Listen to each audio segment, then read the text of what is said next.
This is Brave New World by Aldous Huxley. The book was published in 1932. It's a dystopian, futuristic state in which people are born and raised in a lab.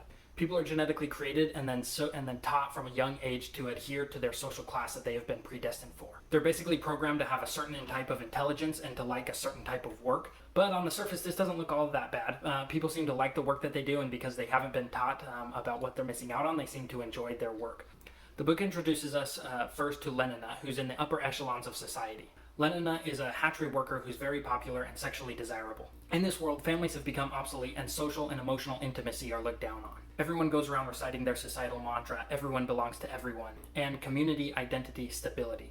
They believe in these things above all else. Any worries that someone like Lenina might have in this society, they can quickly be relieved of with a quick dose of soma. Soma is a special drug that lets them forget about all of their worries and problems, make them feel really, really good. As familial relations have been banned, everyone just kind of sleeps around. Lenina has been with most guys in her community, and she decides that she wants to spend a week with Bernard because he gets to go to a New Mexico reservation where there are a bunch of savages because he's doing some kind of research there. Bernard is small and awkward. He still belongs to Alpha, the highest rank of society, but he doesn't quite fit in and he seems very discontent. Bernard is dangerously vocal about his criticisms and contempt for this system. His only friend is Helmholtz Watson, a gifted writer who doesn't see enough turmoil and pain within the society to make his writing at all worthwhile. Bernard wants to take Lenina to New Mexico to sightsee the savage reservation outside the world state.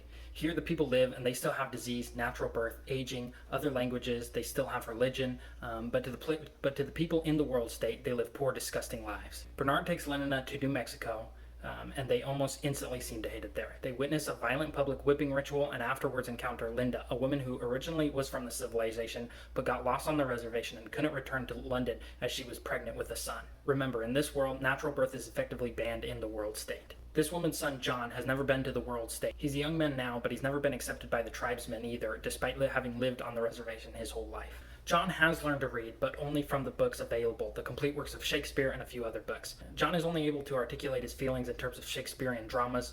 He quotes a lot from The Tempest, hence the name Brave New World. Bernard brings Jon and his mother back to London with him. Jon becomes a celebrity in this society, and Bernard also becomes very popular because he's Jon's caretaker. As Bernard becomes more popular, he begins to enjoy himself more in the society and starts conforming more. But he starts to become envious of Jon, who bonds very well with Helmholtz, the literary writer. To everyone in this society, Jon's mother Linda is disgusting and they want nothing to do with her, and so she becomes hooks on soma and slowly starts to kill herself because she's taking massive amounts of soma. During this time, Jon starts to become disillusioned with this society that he believes is empty and is only hooked on soma and is all about sensual and immediate pleasures. Lenina and Jon are physically attracted to each other, but Jon's view of courtship and romance based on Shakespeare's writings is utterly incompatible with Lena's desire for careless sex and no commitment. She tries to seduce him, but he attacks her before suddenly being informed that his mother is on her deathbed. People are disgusted that Jon would go to Linda's bedside because this isn't the normal view of death that they have. Remember, they're not supposed to have attachments at all. Some children who enter the ward for death conditioning come across as disrespectful to Jon, and so he gets very mad and attacks one of them physically. He then tries to break up someone trying to give a bunch of soma to these kids. He tells this group of lower society kids that he is freeing them and begins to throw their soma out the window, upon which they become very, very angry.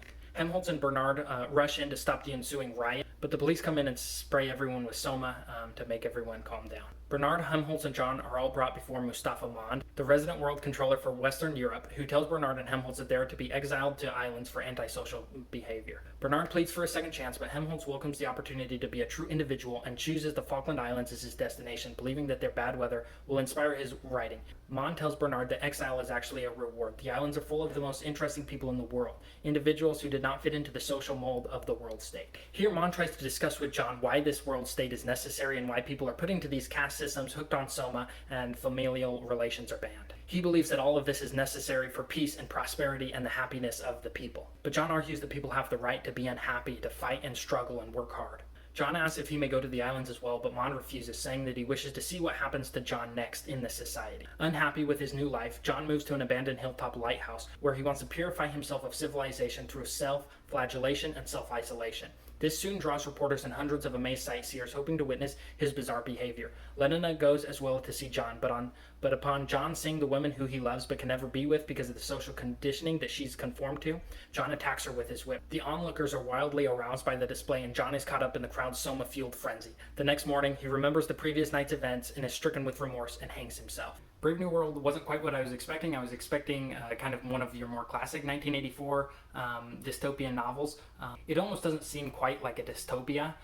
Things are very peaceful. People are living their lives. Everything is very beautiful and nice, and all these people are going around and having a good time and giving into their sensual pleasures and all this stuff. And so I think a lot of people on the surface might not think, oh, this is a dystopia, but I really believe that this is one of the most impactful and kind of scary dystopias for that reason, and that it doesn't quite look like a typical dystopia would, but in this subtlety, you realize how important these values of community and family, free speech, individualism, hard work are to our society, and why they're so vital. Brave New World is an excellent book, very nuanced and an excellent dystopian book. There's a lot of symbolism and hidden meanings in this book that I couldn't really get to, but there's a lot of underlying depth to this book that you can go and explore. Go read a real book.